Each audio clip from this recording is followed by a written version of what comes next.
Please help me welcome our Student Government Association President, Amaya Jones, to lead us in the Pledge of Allegiance.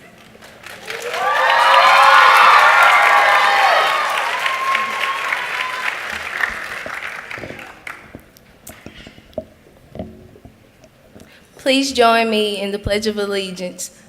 Please place your right hand over your heart and begin.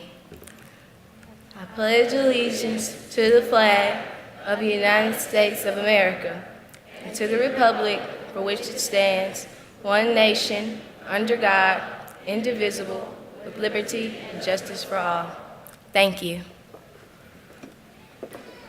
Welcome, everyone. I would like to now invite Wendy Clemons. She is the Director in the Office of Secondary Education and Professional Development at the Mississippi Department of Education and oversees us at the state level. I'd like to welcome her to give readings to us today. Thank you.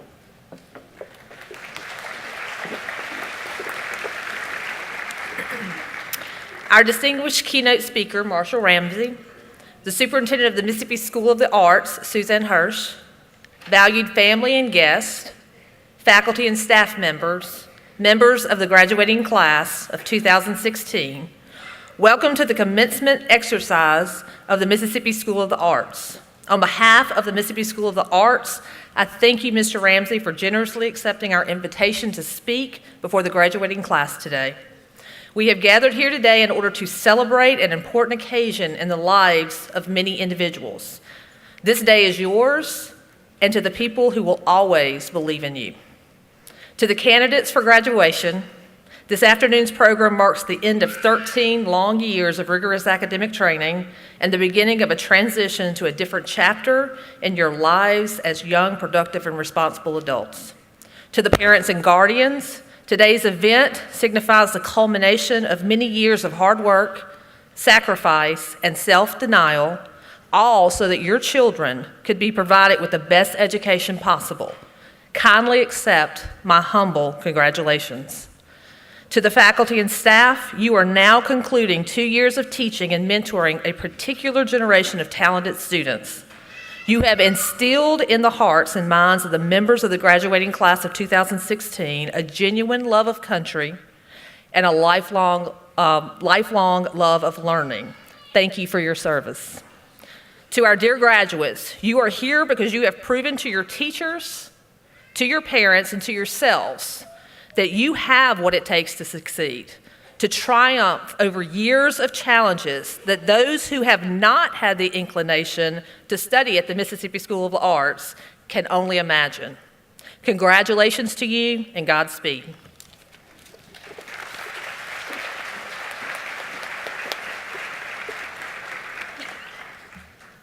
Thank you to all of you who are here today to celebrate commencement with us and this extraordinary group of students. We appreciate all of our parents, friends, staff, and community leaders being here today. Today marks the end of one small part of your journey in this life. MSA celebrates its 12th commencement today. It's time for us to say thank you for giving us the opportunity, for offering the possibility of you being able to create, imagine, and realize. Once again, we are passing the light of education to you. Webster's Dictionary defines light in many ways. One of them says that light is something that makes vision possible. And to me, education makes vision possible as well. The class of 2016, you are expected to move forward with your next phase in your journey with vision. It's my hope we've given you something to make that vision possible. I would now like to ask our valedictorian, Joey Davis, to come forward and light the candle of knowledge for the class of 2016, and our salutatorian, Olivia Vaughn. They will light the large single candle to represent a decade in the middle of the table, and 2 small pillar candles for additional 2 years of graduating classes of MSA's history. And now we're going to welcome our salutatorian, Olivia Jill Vaughn, who just sat down, to come and give her address to you, and then she'll be followed by our valedictorian, Joey Madison Davis.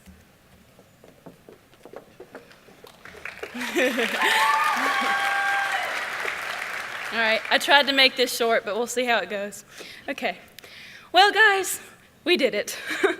We have survived 12 years of school, and more importantly, we have survived 2 years of tormenting, agonizing, extra work and stress. Just kidding, but yeah. But it has been pretty crazy. Moving off from home and going to a school where you may not know anyone is pretty scary. Learning that you'll be in school from 8 in the morning to 5 in the evening and still not be even remotely close to being done with all your schoolwork and artwork is even more scary. But we did it, and we not only did it, but we thrived and succeeded in it. We turned in our assignments due at midnight by 11:59 p.m.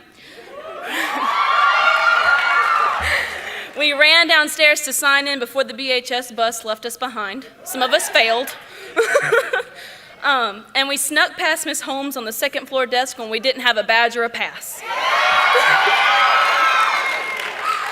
We learned our lines and lyrics the night before the performance. We stayed up till 3 a.m. writing a piece or finishing artwork and choreographed and taught dances at the last rehearsal. Though the word lazy has been jokingly tossed around to describe our class, I believe we have definitely proved that that is anything but the truth. We just tend to procrastinate. But in most of our cases, procrastination and work under pressure brings out the best art we could make. I've seen each and every one of us grow in some way while we've been at MSA, and I sincerely hope that you all reach the goals you've set for yourself. But while I'm here and I'm talking about goals and have the opportunity to talk to all of you at once, I'd like to encourage you to set some realistic goals for yourself. We're always told to reach for the stars and dream big, and while I think that this is important and that we should definitely do that so we may thrive, I also think it is very wise for us to set realistic goals that we can be proud of ourselves in the moment. For example, and though this is realistic, it is very hard. Let us set the goal for ourselves to go to bed by 9:30 and wake up by 6:30, and maybe we'll get some stuff done during the day. But that is simple enough, realistic goal that you can achieve and be proud of when you do. And who knows, maybe because you woke up early that day, something amazing and special will happen in one small moment in your morning. After all, I think it's the little things that tend to matter the most. It's important to appreciate what happens in the little moments in your life. They can easily change it. For example, if I had not said yes to going to dinner with my friend Will and his mother, they would have never convinced me to audition for MSA, and I would not be here standing before you all today. I sincerely hope that while you are all out there making a career for yourself, you'll remember that. Remember to cherish the moments in your life when you laugh so hard milk spews out of your nose, or when you cry tears of joy from the happiest moment you could have had. Don't let these moments fade away. As one of my friends I made here at MSA taught me, suck in air in those special, unforgettable moments. It'll help you remember it, maybe. I've personally had many of those these past 2 years at MSA. I've learned how to get along with, work with, and make friends with people totally different than me. I've learned how to enjoy myself even when stress has overwhelmed me. I've learned how to keep the show going on even when everything possible goes wrong. You learn really valuable lessons here in the smallest moments. So when we all go out there in the real world, whether you're going to college or going straight into the workforce or going into the military, I encourage you to remember what you've learned here, to take in joy in the smallest goals you achieve, and to prize the tiniest instant you experience something wonderful. As many of you know, I'm a devout Christian, and I would like to tell you something. While it seems like yesterday we were at the genesis of our journey, and we are now at the exodus from MSA, I have made the revelation that while I know many of us have had our differences, and that as a school of diversity, we all come from different backgrounds, whether that be ethnicity, race, religion, or cultural, I would like all of you to know that as we embark on our new journeys, I am praying for each and every one of you, and that you will find your happiness and your peace. I love you guys, and remember, in the words of Lin-Manuel Miranda in the hit musical Hamilton, do not throw away your shot. Thank you.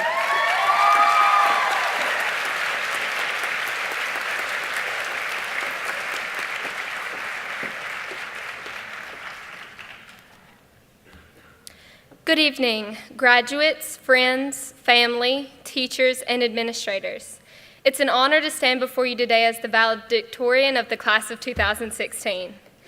I would like to start off by addressing how hard this task was. And by this task, I mean writing this speech. It was especially difficult because I thought our speeches had to live up to the speeches of our seniors who quoted Shakespeare and compared our history teacher to Ellen DeGeneres. I mean, how does one rival that? Soon later, I realized that we are the seniors now, which means that what we have done is what our juniors will be using as comparisons next year. And instead of that giving me comfort, it made the task even more difficult. But as you can tell, I eventually got the job done, the day it was due. Well, according to WikiHow, a good valedictorian speech thanks the people who have made a difference in their life, adds in memories, and acknowledges others. So I'm going to do just that. First, I would like to thank all of the teachers and administrators on stage with me who gave my classmates and me the amazing opportunity of attending MSA. Without this experience, we would not be the outgoing students we are today. In particular, I would like to first thank Ms. Dot McClendon, also known as the Queen of Shade. I say this for all of us when I say I do not know where I or my ACT score would be today without your help.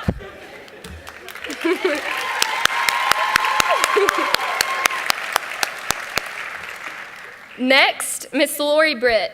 Without you, I wouldn't know how to file taxes, what the stock market is, or even the difference between all the wars. I also would not have the love I have for political cartoons. Shout out to Mr. Marshall Ramsey.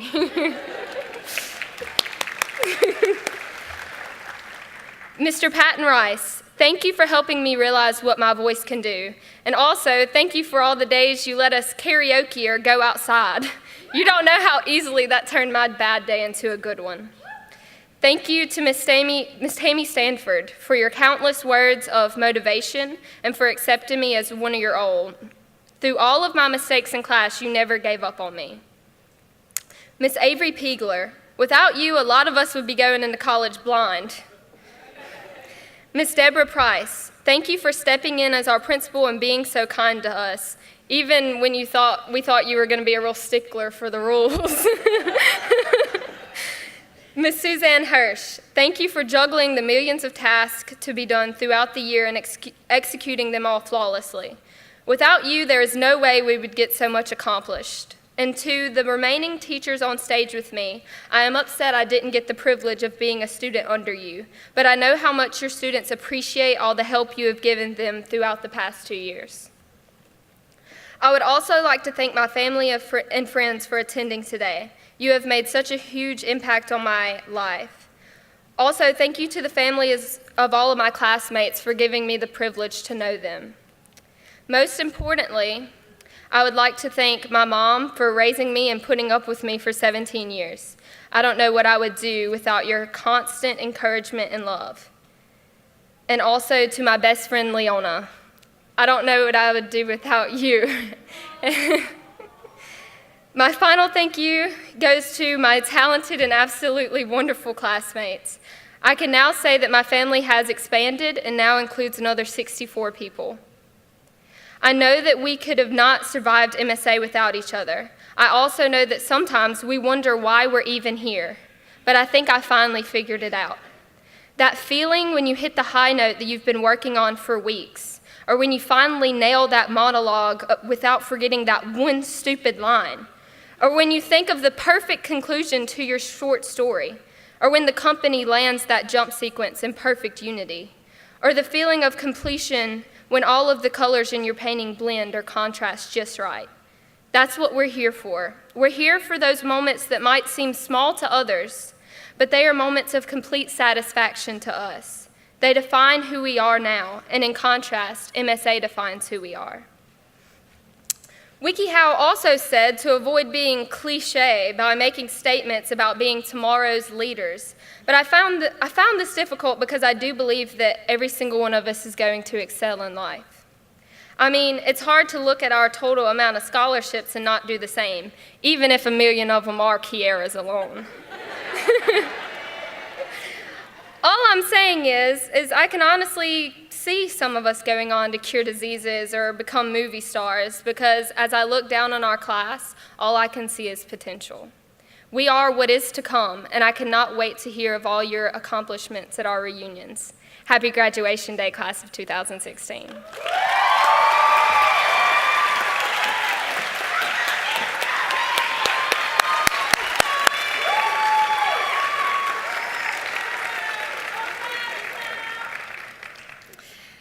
Thank you, ladies. Those were wonderful comments. Marshall Ramsey is known for his award-winning cartoons, entertaining radio program, and engaging short stories.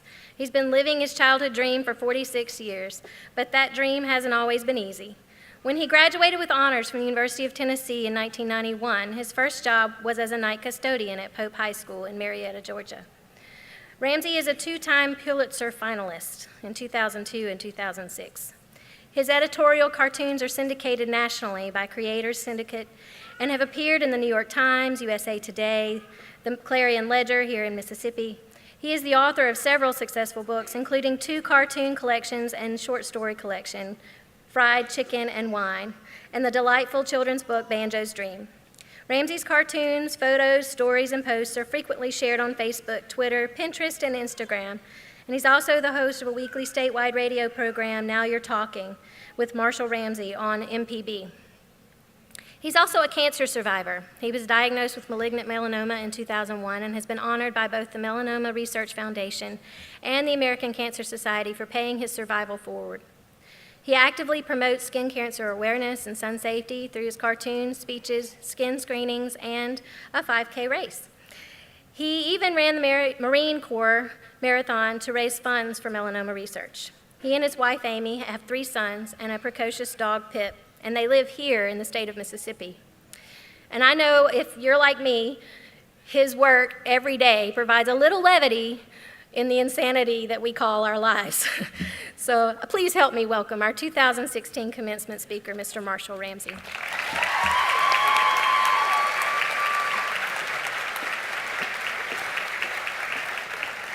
It's going to be hard to follow those 2 speeches. Those are wonderful. Good job. In fact, why don't y'all come up here and give this for me? How about that? You did a great job. When they asked me to come and speak to y'all today, I said yes immediately for 2 reasons. Number 1, because I get to wear the hat. Okay, hat's pretty awesome. I'm up here like bouncing books on my head because I got a big dome. It's kind of hard to keep this thing on. Thank goodness for bobby pins. And the second one is you're my people.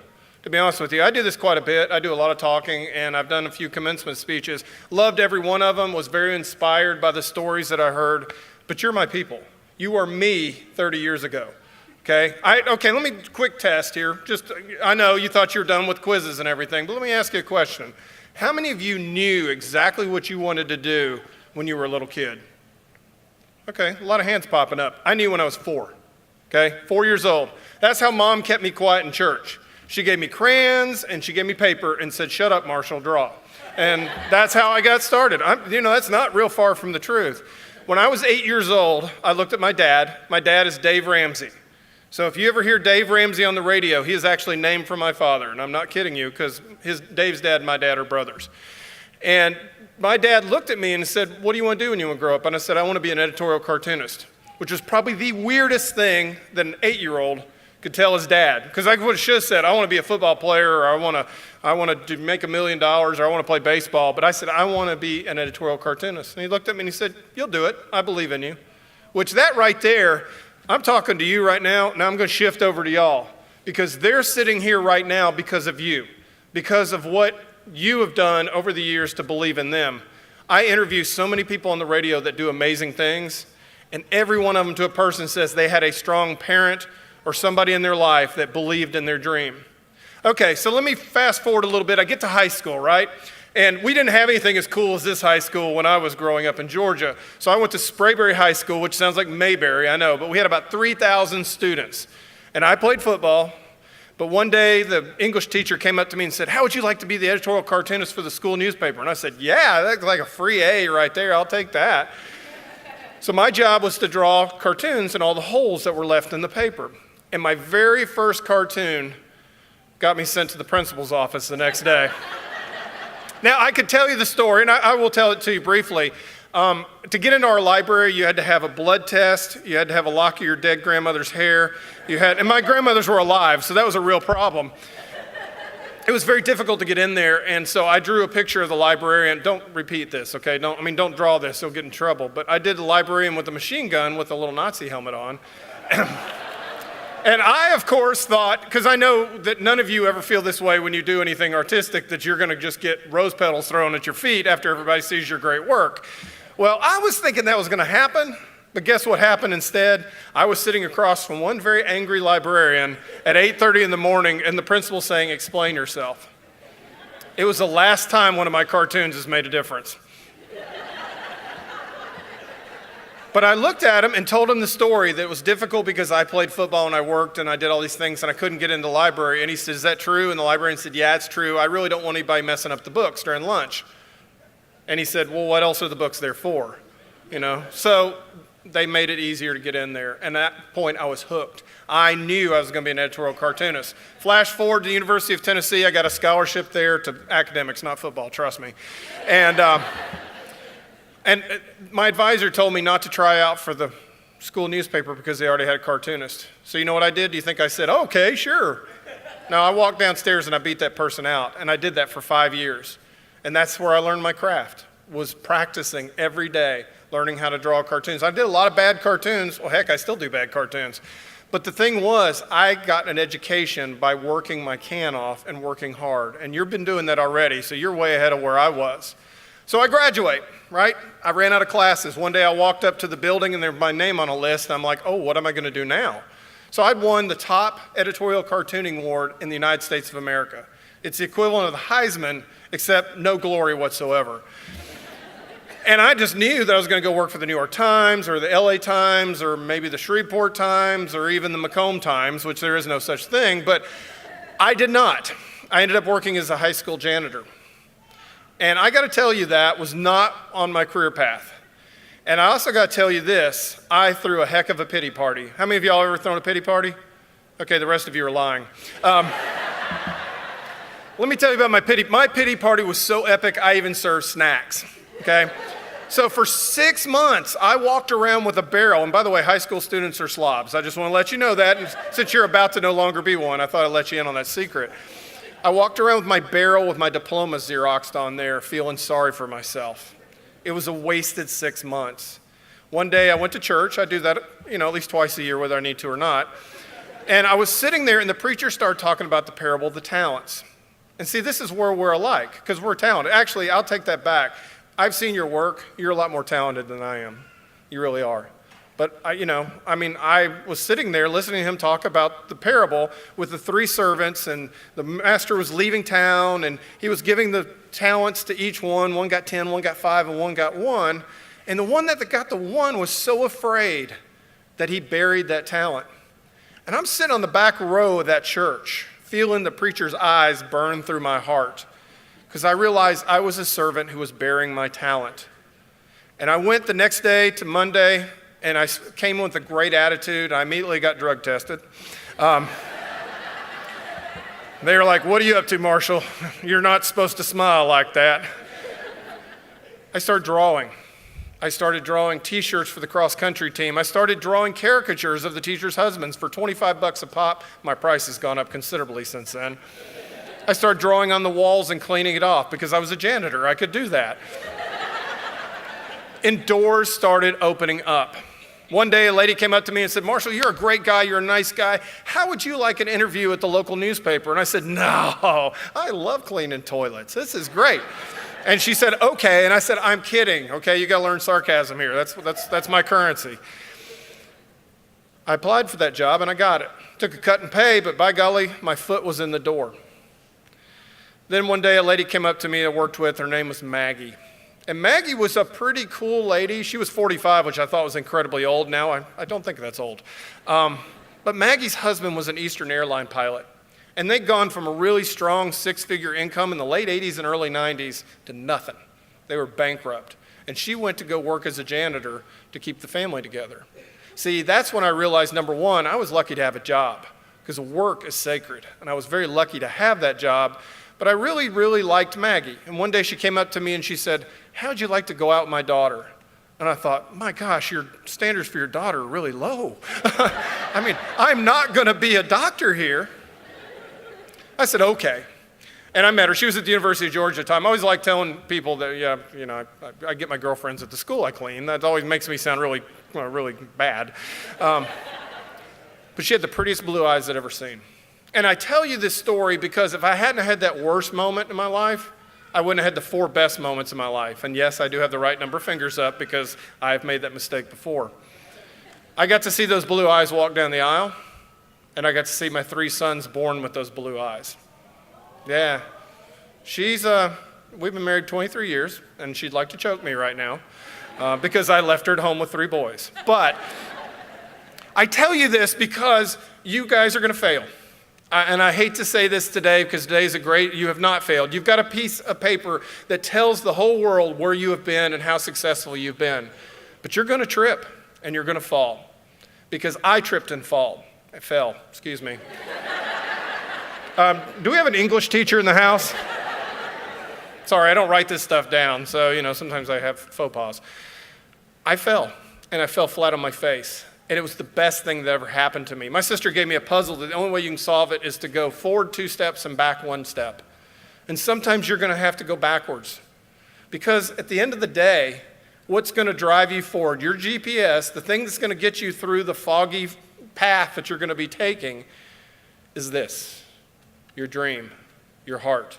There's going to be good people that try to discourage you. There's going to be bad people that try to discourage you. But as long as this burns bright, you can get through a lot of grief. I used to believe that brick walls that were thrown in front of me were brick walls to keep me out.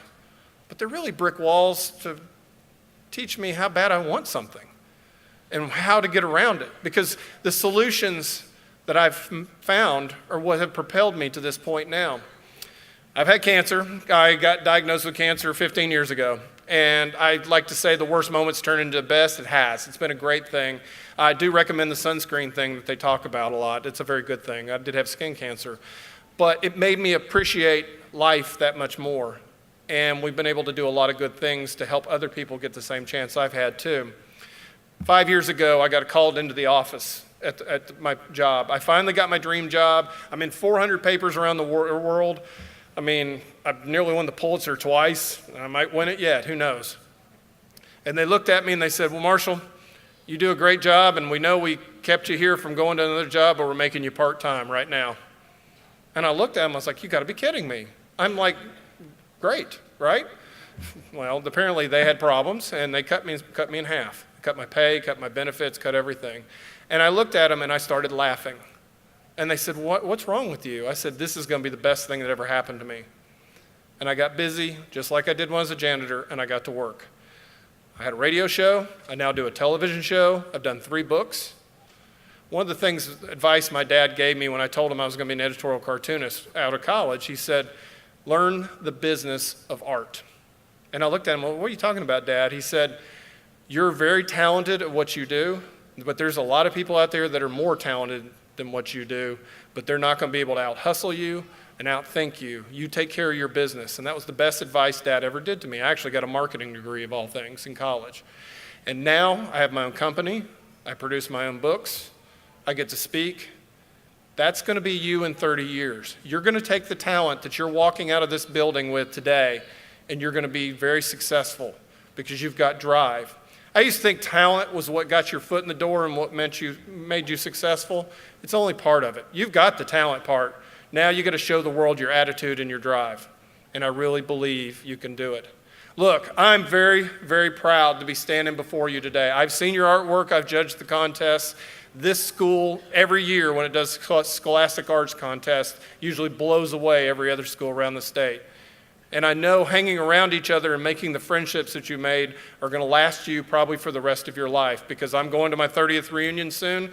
And by the way, I got most talented and second runner-up for Mr. SHS, which the guy who won it has started 2 software companies, is now a multimillionaire. I think he deserved it. I'll take mine.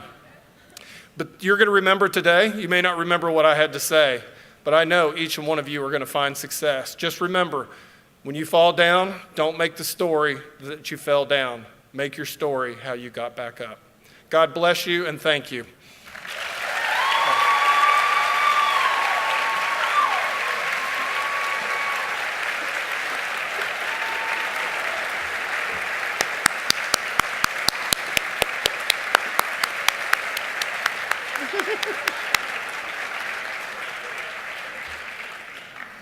thank you so much. That was wonderful. And hopefully you'll remember some of it, but you can always watch the video because I know you guys are like, give me my diploma. So we are here today. It's 12 years in the making for us and for you. We are so proud to have our school represented by you as our graduates. Each year I hear words spoken by our students about what their experience has been for them at MSA. The ups and downs always end with a nostalgic look back on their growth, not only as artists, but as individuals. And it's become my own little tradition to take these remarks or look at these remarks and the powerful words of you to reflect on our year. And this year, Ashley Lang wrote an article about MSA for the hometown Brookhaven magazine. And in her article titled, Leaving Home for Home, she wrote, "Becoming a phoenix was one of the best decisions in my life. The phoenix, MSA's mascot, is a mythological bird that is cyclically reborn and associated with the sun. The phoenix obtains new life by rising from its ashes. At MSA, we rise, we fly, we shine. We grow into artists that will be the change for our generation and the future. Once I graduate, I'll look back on my life and miss this. MSA has enriched my life, and because of this school, I know I'm ready for the world and all the opportunities it has for me." Thank you, Ashley, for writing those words. As you all walk out into the world and make choices for your life, it's important to know that we will be here, watching and waiting for you to come back and visit. Please know that it's important that you are able now to stand on your own 2 feet and get out there and make a difference in the world. We hope that what we've given you will serve you well. Continuing our tradition of excellence, this year 100% of our seniors are graduating. 92% of this graduating class has a 3.0 or better. And as of today, the total scholarship offers to our students is just in excess of $8,590,000.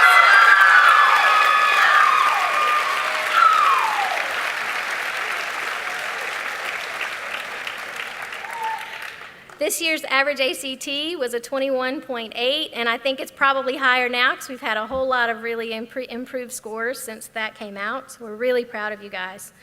And our budget each year is around $2.7 million. So I think we're getting a good return on our investment. Before we get to why we're all here today, I wish to share the words of Gandhi. Be the change you wish to see in the world. I'm very proud of each one of you. I have witnessed growth in every single one of you. And I hope that you'll keep rising up to leave everywhere you go better than the way you found it. So as our graduates will approach the podium, you'll notice that in addition to their caps and gowns, they're wearing a lot of stuff. They're wearing medals or silk cords that denote various accomplishments. Our Mississippi scholars are students who have completed a rigorous program of study specified by the Public Education Forum and the Mississippi Economic Council. They're wearing medals suspended on a ribbon, and today 53% of this class are graduates as Mississippi scholars. Our arts ambassadors and blood donors are wearing red cords. Beta Club members are wearing black and gold cords. The National Art Honor Society is wearing a multicolored cord. Student Government Association is wearing a blue cord. Honor graduates have silver cords, and special honor graduates are wearing solid gold cords. Ms. Clemons, distinguished guests, Mr. Ramsey, parents, and the Mississippi School of the Arts faculty and I certify that the students of the class of 2016 have fulfilled the requirements for high school graduation set forth by the State Board of Education. At this time, on behalf of the State Board of Education and the State Superintendent, I hereby declare that these students are graduates of the Mississippi School of the Arts and are entitled to all the rights and privileges thereof. Graduates, you may shift your tassel. Congratulations.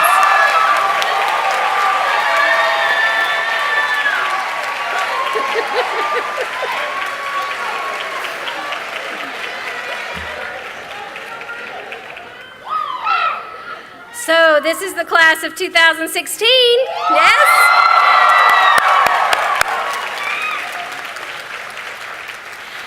The Mississippi School of the Arts is very fortunate to have an alma mater that is actually written for us. Our literary arts teacher, Dr. Jean Lebo, wrote the lyrics, and Patton Rice, our vocal music teacher, composed the music. Let's please recognize Dr. Lebo and Mr. Rice for their contributions to this legacy.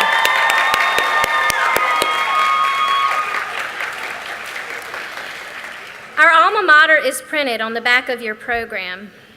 If you will, all please rise as we sing our alma mater.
This year, to close our event, we have a special piece of music that will be performed by the choir.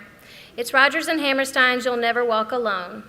We will process out after this song. Please refrain from leaving your seats until all of the graduates have had a chance to exit the venue. We'll wait a few minutes to allow for all of us to get out to the front of the venue so that the graduates can throw their hats on the front lawn. Thank you so much for sharing these students with us for the last 2 years. We will miss you greatly.